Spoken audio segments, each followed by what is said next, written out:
Assalamualaikum warahmatullahi wabarakatuh. Perkenalkan, nama saya Rizlamia dengan NIM L0211811013. Saya salah satu mahasiswa dari mata kuliah etoksikologi perairan kelas C. Di sini saya akan menjelaskan tugas saya mengenai toksisitas perairan.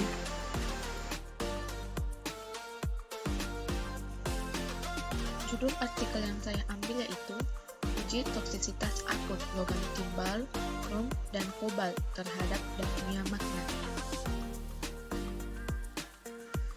Limbah percetakan koran mengandung beberapa logam berat diantaranya timbal, krom, dan kobalt. Peraturan mengenai limbah percetakan diatur dalam Peraturan Menteri Lingkungan Hidup Nomor 5 Tahun 2014 tentang baku mutu air limbah terhadap. Peraturan ini mengatur beberapa parameter limbah, diantaranya adalah baku mutu logam-logam yang ada di dalam limbah percetakan, yaitu timbal, krom, dan kobalt.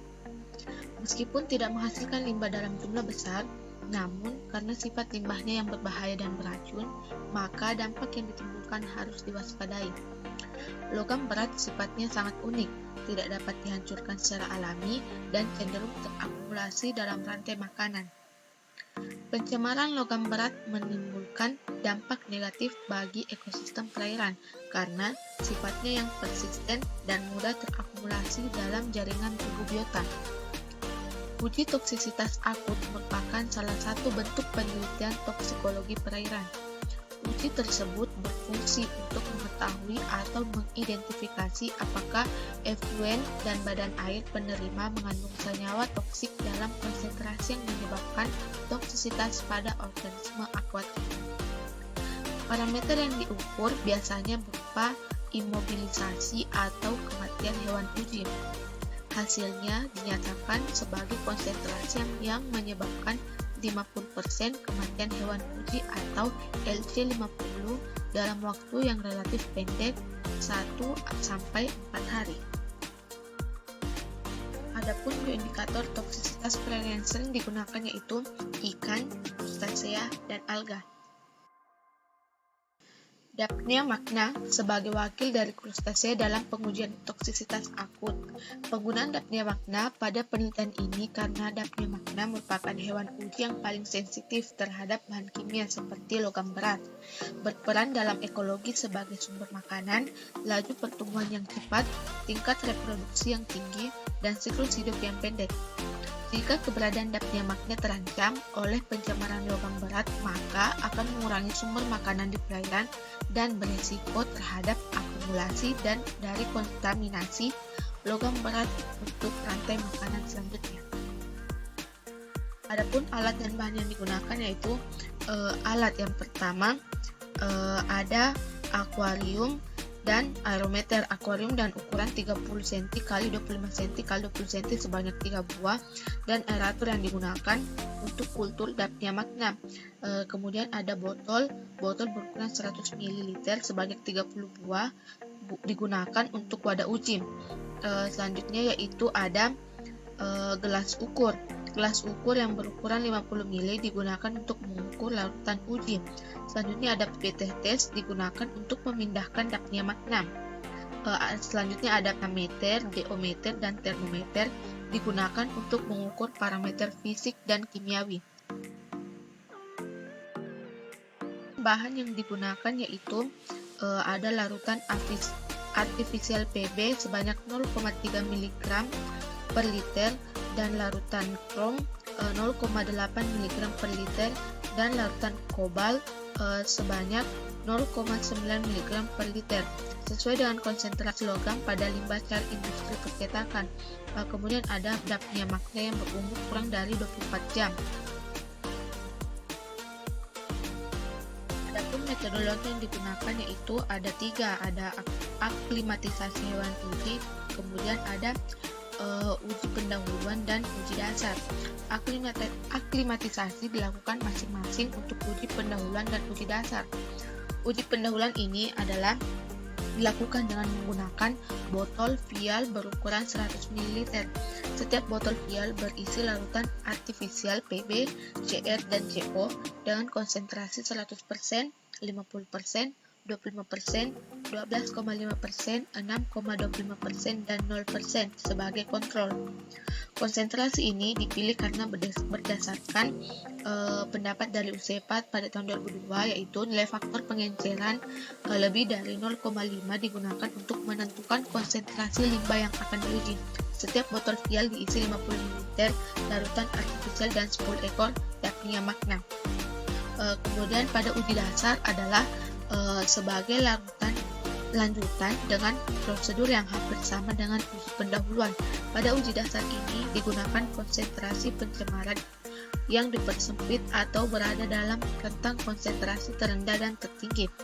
Uji dasar ini bertujuan untuk mendapatkan nilai C50 akhir data kematian Daphnia magna diamati setelah ujian. Adapun hasil pada uji pendahuluan didapatkan 4 grafik, yaitu sebelum membahas grafiknya, aklimatisasi hewan uji pada uji pendahuluan ini didapatkan, yaitu populasi hewan uji dianggap memenuhi syarat untuk pengujian dalam waktu 2 jam. Hewan uji yang boleh mati kurang lebih 3% dari populasi hewan uji yang diaklimatisasi.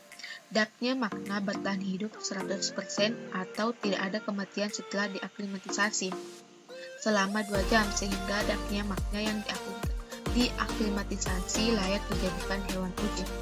Selanjutnya kita lihat dari parameter pH. Didapatkan pada grafik pada gambar pertama, yaitu dapat ditarik kesimpulan bahwa pada ujian dilakukan pH larutan uji berkisar antara 7,1 sampai 8,3. Rentang pH ini berada pada rentang pH yang dianjurkan dalam siklus hidup optimal Daphnia magna, yaitu 7,2 sampai 8,5. Selanjutnya yaitu pada pengukuran DO.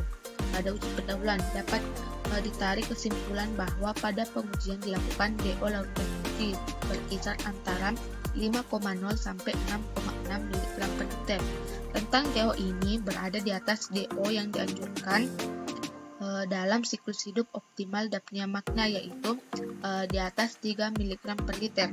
Kondisi ini sangat baik untuk Daphnia magna karena DO atau oksigen terlarut tersebut sangat dibutuhkan oleh Daphnia magna dalam proses metabolisme di dalam tubuhnya. Selanjutnya pada gambar ketiga, yaitu pengukuran suhu. Dapat ditarik kesimpulan bahwa pada pengujian dilakukan suhu larutan uji berkisar antara 27,6 derajat Celcius sampai 28,8 derajat Celcius. Rentang suhu ini berada pada rentang suhu optimal dalam siklus hidup Daphnia magna, yaitu 22 derajat Celcius sampai 31 derajat Celcius. Selanjutnya pada gambar keempat, yaitu dilakukan pengukuran jumlah kematian rata-rata Daphnia magna. Dapat ditarik hasil, yaitu menunjukkan bahwa semakin tinggi konsentrasi pencemar, semakin banyak jumlah kematian pada hewan uji, dan sebaliknya, semakin kecil konsentrasi pencemar, semakin kecil jumlah kematian pada hewan uji. Hal ini membuktikan senyawa-senyawa toksik pada larutan uji berpengaruh terhadap kematian hewan uji. Data kematian Daphnia magna digunakan sebagai data untuk menentukan metode analisis yang akan dipakai. Terdapat 2 atau lebih konsentrasi yang menyebabkan kematian hewan uji, sehingga nilai LC50 ditentukan menggunakan metode Probit.